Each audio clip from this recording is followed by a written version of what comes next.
नमस्कार साथियों, मैं कुलदीप कुंभावत स्वागत करता हूं मेरे YouTube चैनल के स्टडी सेंटर पर। दोस्तों, आज मैं आपके सामने उपस्थित हुआ हूं बिहारी सतसई संपादक जगन्नाथ दास रत्नाकर के कुछ पद लेकर पद संख्या 41 से लेकर 50। इससे पहले 1 से लेकर 40 के जो पद हैं वह मैंने 4 भाग में अपलोड कर दिए हैं। ये पांचवा भाग मैं आपके सामने लेकर आया हूं जो हिंदी कविता पाठ्यक्रम नेट का है। दोस्तों, अगर आप मेरे YouTube चैनल पर नए हैं तो सब्सक्राइब करें, लाइक करें, कमेंट करें, शेयर करें। दोस्तों, इसी प्रकार मैं हर एक बिंदु के वीडियो आपके सामने लेकर आता रहूँगा। बने रहिए मेरे YouTube चैनल के स्टडी सेंटर पर। दोस्तों, वीडियो अंत तक जरूर देखें। देखते हैं 41 नंबर का पद। जगतु जनायो जिहि सकलु सो हरि जान्यो नाही, जो आँखिनु सब देखिए आँखी न देखी जाई। बहुत सुंदर। इसमें एक आत्मज्ञानी व्यक्ति की बात को चित्रित किया जा रहा है कवि के द्वारा, जो आत्मज्ञानी है और ईश्वर के बारे में बिल्कुल भी नहीं जानता। उसको संबोधित करते हुए कवि बिहारी कह रहे हैं कि जिस ईश्वर ने संपूर्ण संसार के बारे में ज्ञान करवाया, जी ही सकलु अर्थात संपूर्ण संसार के बारे में ज्ञान करवाया, सो हरि जाने नाई, उस ईश्वर को क्या तूने अभी तक पहचाना नहीं। जो आँखिनु सब देखिए, कि जिस प्रकार आँखों के द्वारा सबको देखा जाता है, जो आँखिनो जिस तरह आँखों के द्वारा सबू देखिए सबको देखा जाता है, परंतु आँखी न देखी जाए, आँखी न देखी जाए, लेकिन परंतु खुद की आँख जो होती है, स्वयं की जो आँख होती है, उसको किसी भी तरह से देखा नहीं जा सकता। उसी प्रकार ईश्वर भी ज्ञानातीत है, उसको भी स्वयं व्यक्ति नहीं देख सकता। उसको केवल अपने हृदय में स्थान देना पड़ता है, इंद्रिय के माध्यम से उसे महसूस करना पड़ता है। इसके बारे में एक आत्मज्ञानी, इस तरह से आत्मज्ञानी को यहाँ संबोधित करते हुए कहा जा रहा है। इस प्रकार इसमें विरोधाभास अलंकार और दृष्टांत अलंकार का प्रयोग किया गया है। आगे बढ़ते हैं 42 नंबर के पद पर। मंगल बिंदु सुरंगु मुख शशि केसरी आड गुरु, एक नारी लही संगु रसमय किए लोचन जगत। यहाँ पर नायिका के सौंदर्य का वर्णन किया जा रहा है कि नायिका के मुख पर सुरंगु सुंदर रंग की बिंदु लगी हुई है या बिंदी लगी हुई है, लाल रंग की बिंदी लगी हुई है।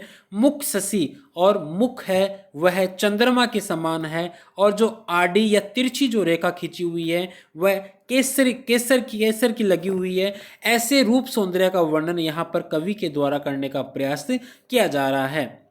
और ऐसी जब छवि को नायक देखता है तो उसकी आंखों में प्रेम उत्पन्न हो जाता है। उसी दशा को वह नायिका की किसी सखी से स्पष्ट कर रहा है। नायिका के सौंदर्य का वर्णन नायिका की किसी सखी के सामने कह रहा है।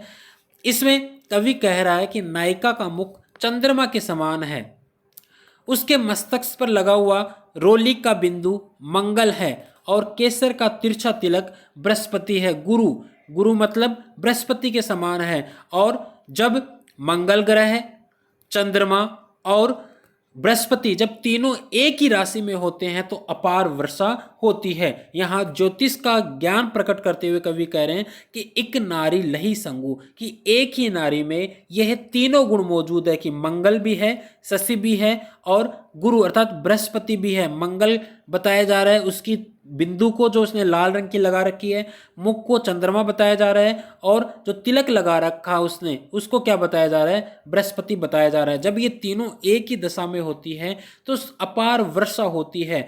ऐसे ही कवि बताना जा रहा है कि जब नायिका का जब ऐसा रूप सौंदर्य है तो वह संपूर्ण संसार को रसमय करती है, अर्थात प्रत्येक नेत्र को, जगत के प्रत्येक नेत्र को वह रसमय करती है, अर्थात अलौकिक आनंद की प्राप्ति कराती है।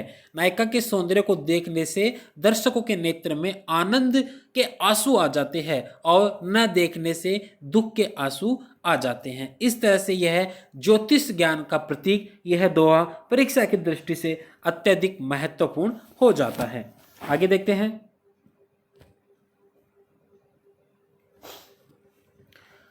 पिए तिय सो हसी के कहो लखे डिठोना दीन, चंदमुखी मुख चंदुते भलो चंद समुकीन। बहुत सुंदर। बिहारी के इस दोहे में जिस नायिका का चित्र प्रस्तुत किया गया है वह मुग्धा नवोडा नायिका है। नायिका का श्रृंगार उसकी सखी ने किया है। बात यह है, इसकी पृष्ठभूमि है कि नायिका का श्रृंगार उसकी सखी ने किया है। श्रृंगार के उपरांत सखी ने नायिका के मुख पर काला टीका लगा दिया है। दिठोना दिठोना काला टीका लगा दिया गया है, अर्थात रूप सौंदर्य पर नजर ना लगे इसलिए दिठोना लगाया जाता है, जिसे साधारण भाषा में काला टीका कहा जाता है। ऐसी सजी धजी नायिका जब नायक के पास पहुंचती है तब वह उसके रूप सौंदर्य पर मुग्ध हो जाता है और उसको चंद्रमा कहते हुए उसकी प्रशंसा करता है। नायक ने अर्थ निकल रहा है कि नायक ने जब नायिका के मुख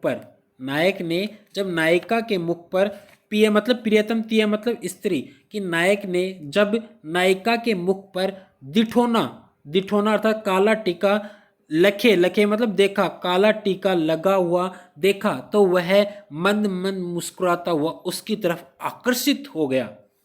और चंदमुखी मुख चंदुते भलो चंद समूह कीन। और क्या बताया जा रहा है कि आकर्षण के इन तीव्रतम क्षणों में उसने कहा कि हे चंद्रमुखी, दिठोना लगाने से तो तेरा सौंदर्य और बढ़ गया, अब मुख वास्तविक चंद्रमा के समान हो गया है। कि तेरा सौंदर्य तो बढ़ गया, मुख चंदू ते बोलो, लेकिन तुम्हारा जो सौंदर्य है वह मुख चंद्रमा से भी ज्यादा हो गया है, या कहे चंद समकीन, चंद्रमा के समान हो गया है। कि तुम्हारा मुख तो चंद्रमा की तरह लग रहा है लेकिन उसके समान तुम्हारा सौंदर्य हो गया है। बहुत सुंदर। अगला पद देखते हैं, 44 नंबर। कोहरसी एडिनो की लाली देखी सुबाई, पाई महावरु देई को आपू भई बेपाई। यहाँ बेपाई से हास्य है व्यर्थ का अनुभव करना। इस दोहे में बिहारी के इस दोहे में अंकुरित यौवना का चित्रण किया गया है। द्वितीय नायक के समक्ष अंकुरित यौवना मुग्धा नायिका के अद्भुत यौवन और उसके सौंदर्य की झलक का चित्र प्रस्तुत कर रही है। द्वितीय नायिका से नायिका के सौंदर्य का वर्णन कर रही है। वह कह रही है कि नायिका का रूप बहुत ही सुंदर है। उसके रूप और यौवन का अनुमान इससे लगाया जाता है कि जब नाई की पत्नी जिसे कहा जाता है वह महावर लगाने के लिए, मेहंदी या हल्दी लगाने के लिए जब नायिका के यहाँ आती है तो कोहर मतलब इंद्रायण कह सकते हैं या अत्यधिक लालिमा लिए हुए, उस दिन जब जब उसके महावर लगाने आई, एडिन पर महावर लगाने आई तो लाली देख सुबाई, उसकी सहज लालिमा देखकर सुबाई उस पर मुग्ध हो गई। पाई महावर देई को आपू भई बेपाई, परिणाम स्वरूप वह नायिका की एडी पर पाई महावरु देई की, पाई पर महावरु देखकर, अर्थात महावरी थी नहीं लेकिन लाल रंग को देखकर वह आपू भई बेपाई, अर्थात आप वह क्या हो गई, व्यर्थ का अनुभव करने लगी या उसको खुद को होश नहीं रहा और वह मन ही मन संकुचित होकर सोच रही है कि मैं किस एडी को महावर लगाने जा रही हूँ, वह तो पहले से ही महावर लगी हुई है। इस तरह भ्रांति उसे हो रही है। इस प्रकार बहुत ही सुंदर अभिव्यंजना इसके अंतर्गत की गई है। अगला पद देखते हैं। खेलन सीखिए अली भले चतुर अहेरी मार, कानन चारी नैन मृग नागर नरनु शिकार। इस दोहे में स्वकिया मुग्धा नायिका की सखी उसके नेत्रों के विस्तार और संपूर्ण शरीर के मादक सौंदर्य के मोहन प्रभाव का वर्णन आखेट के रूप के सहारे कर रही है। वह कहती है कि हे सखी, कामदेव रूपी शिकारी ने तेरे कर्ण पर्यंत फैले नेत्रों रूपी मृगों का नागरिकों का शिकार करना सिखला दिया है। तात्पर्य यह है कि जिस प्रकार जंगल में रहने वाला मृगों का कोई चतुर शिकारी भेद देता है, उसी प्रकार नायिका के कानों तक विस्तीर्ण नेत्र चतुर पुरुषों को भेदने वाले हैं। सामान्यतः चतुर से चतुर पुरुष को कोई न कोई शिकारी ही मृगों का शिकार करना सिखाता है, खेलन सिखाया खेलना सिखाता है। अली सखी भले चतुर अहेरी मार, कि चतुर शिकारी का शिकार या चतुर व्यक्ति का शिकार करती है तुम्हारी आंखें। और चतुर पुरुषों के द्वारा सखी यह कहना चाहती कि हे नायिका, तुमने एक नहीं कानन चारी नेन मृग नागर नरनु शिकार, कि तुमने एक नहीं नरनु शिकार मतलब बहुत सारे चतुर पुरुषों का शिकार किया है। कहने का आशय है कि मृग नहरी के नेत्रों से चतुर पुरुष भी घायल हो जाता है। कि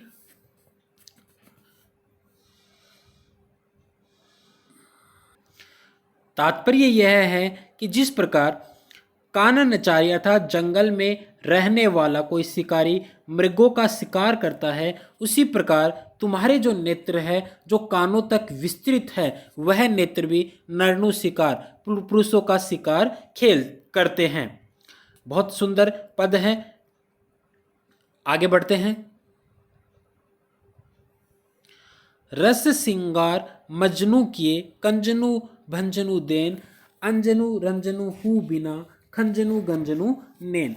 इस दोहे में बिहारी ने नायक द्वारा नायिका के नेत्रों की प्रशंसा कराई है।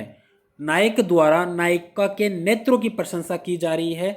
नायक स्वयं नायिका के नेत्रों की प्रशंसा कर रहा है कि तेरे ये श्रृंगार जो रसोचित, तेरे ये जो श्रृंगार रसोचित हाव भाव कटाक्ष आदि कलाओं में इतने निपुण हैं कि अपनी सुंदरता और स्वच्छता से सदैव जल मज्जित रहने के कारण स्वच्छ रहने वाले कमलों को भी मान मर्दन करते हैं। कंजनु मतलब कमल, की रस सिंगार की रस में डूबे हुए रहते हैं या रस भरा हुआ रहता है, आनंदित करने वाले हैं। मंजनु अर्थात मज्जित रहते हैं, कि स्वच्छता से सदैव जल मज्जित रहते हैं। इस कारण से वे कमलों का भी भंजनु अर्थात भंजन करते हैं, मान मर्दन करते हैं।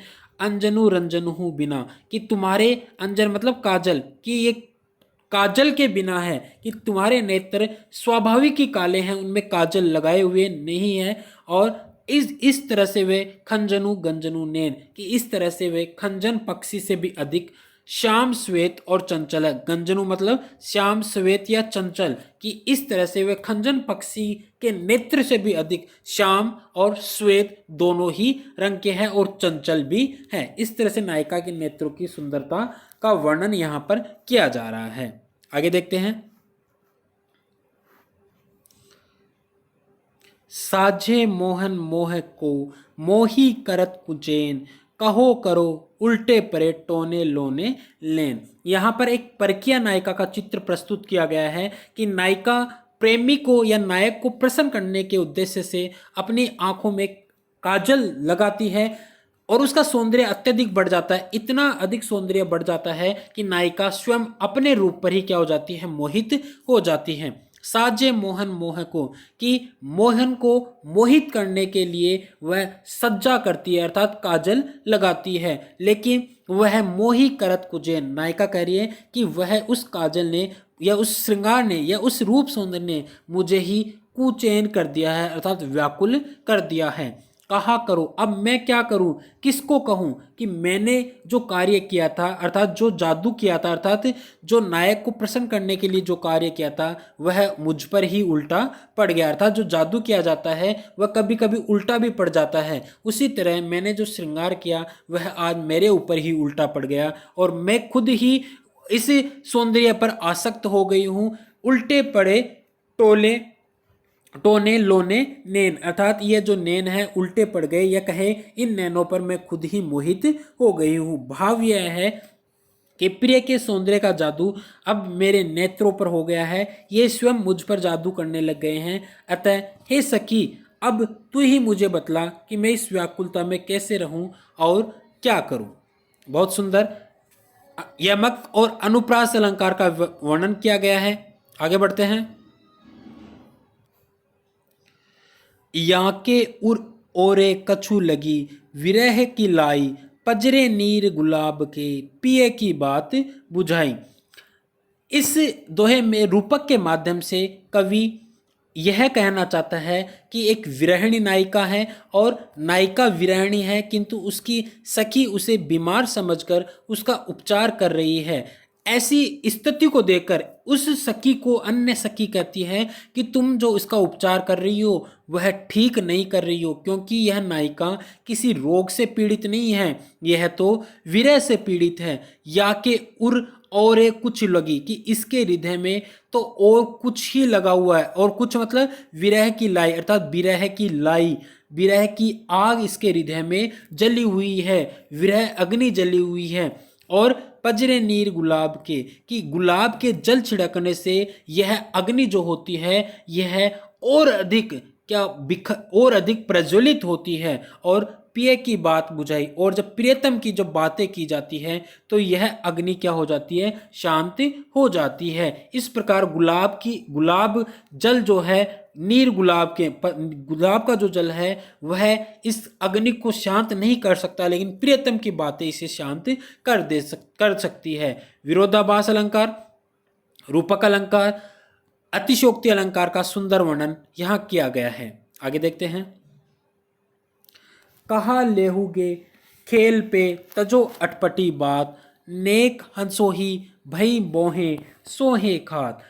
इस दोहे में एक मानिनी नायिका का चित्रण किया गया है। नायिका की अंतरंग सखी ने पर्याप्त परिश्रम करके बड़ी कठिनाई से मानिनी नायिका को इस तरह से मनाया है कि वह नायक से हंसकर बात कर सके, लेकिन नायक उस मानिनी नायिका को फिर से चिढ़ाता है, उसके साथ खिलवाड़ करता है। तो इस संबंध में उसकी सखी नायक को चेतावनी देते हुए कह रही है, कहा लेउगे खेल पे तजो अटपटी बात, कि तुम क्या लोगे खिलवाड़ करके, तजो अटपटी बात, तुम ये जो अटपटी बातें कर रहे हो इनको त्याग कर दो, कि तुम इस तरह से खिलवाड़ करोगे या इस नायिका के साथ छेड़छाड़ करोगे ये तुम्हारे लिए शोभा नहीं देता, इसलिए ये अटपटी बातों को तुम्हें क्या कर देना चाहिए, त्याग देना चाहिए। नेक हंसो ही है भाई, कि मैंने किसी तरह से, नेक मतलब ठीक किया है, किस लिए, हंसो ही भाई, कि हंसकर बात करने के लिए मैंने इसे किसी तरह से राजी किया है। बोहे सोहे खाद, और बहुत सारी सौगंध खिलाकर, अर्थात मैंने इसे कितनी ही सौगंधें खिलाकर नायिका की टेढ़ी बोहों को हास्य युक्त बनाया है। बोहे मतलब जो बोहे उसकी टेढ़ी हो गई है, इन टेढ़ी बोहों को हास्य युक्त बनाया है। सोहे खात, कितनी ही सौगंध खाकर, अर्थात ये नायिका सौगंध खाने के पश्चात ही तुमसे बात करने के लिए राजी हुई है, और तुम फिर इसे वापस से इसे बेढंगी बातें करके इसके साथ खिलवाड़ करते हो, इसका त्याग करो। बहुत सुंदर, आगे बढ़ते हैं। और ये आज का अंतिम दोहा 50 नंबर। डारी सारी नील की ओट अचूक चुकेन, मोमन मृग करबर गहे अहे अहेरी नैन। इस दोहे के अंतर्गत बिहारी ने एक नायक की उक्ति को नायिका के संदर्भ में प्रस्तुत किया है। इस दोहे में जो चमत्कार है उसे नायिका के विषय में मान ले तो दोहे का सौंदर्य और बढ़ जाता है। वास्तव में बिहारी कह रहे हैं कि नायक नायिका के नेत्रों से विद्ध होकर या घायल होकर उसकी नीली साड़ी से युक्त छवि से प्रभावित होकर व्याकुलता का अनुभव कर रहा है।